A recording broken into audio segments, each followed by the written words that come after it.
आगाज करना चाहते हैं।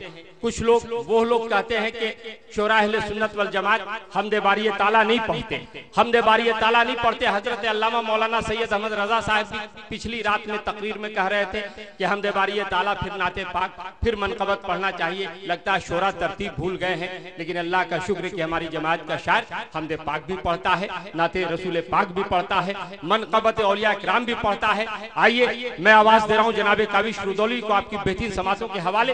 देखेंगे आपको इनको अपनी आवाज पे कितना कमांड हासिल है। देखेंगे उड़ीसा के ऑल इंडिया नातिया मुशायरे में मैंने इनको सुना था, वहीं से मैंने फैसला किया था कि सासराम में बुलाना चाहिए। इतने अच्छे फनकार, इतने अच्छे शायर को इल्म अदब की धरती पे जरूर बुलाना चाहिए, ताकि इल्म अदब के चाहने वाले देखें कि हाँ हिंदुस्तान में कैसे कैसे शोरा किराम बसते हैं, कैसे कैसे फनकार हैं। आइए इनका इस्तकबाल किया जाए और उसके बाद फिर जैसा कि सीरत कमेटी का हुक्म होगा आगे किया जाएगा। एक बार नारा दीजिए, नारे तकबीर, नारे रिसालत, मरकजी सीरत कमेटी।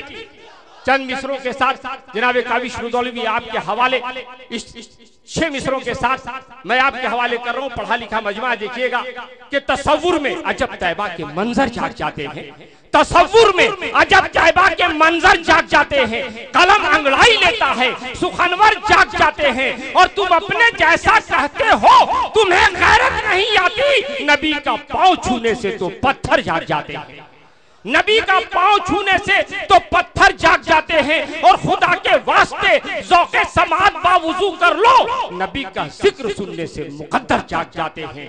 आइए आपके हवाले इस नौजवान शायर को कर रहा हूं जो रुदौली शरीफ की धरती से तशरीफ लाए हैं। उत्तर प्रदेश के मेहमान शायर, आपका बिहार की अदबी सरजमीन पर शेरशाह सूरी के ऐतिहासिक नगरी में इस्तकबाल है, स्वागत है, हार्दिक अभिनंदन है, खैर मकदम है। जनाब काविश रुदौली से गुजारिश है कि यहाँ हमारे जितने भी लोग बैठे हुए हैं ऐसे ऐसे कलाम आप सुना दे कि लोग अशश कर उठे। जिंदगी के साथ बेहतरीन समातों के आपके हवाले जनाब काविश है, माइक है, रात है, फैसला आपके हाथ है।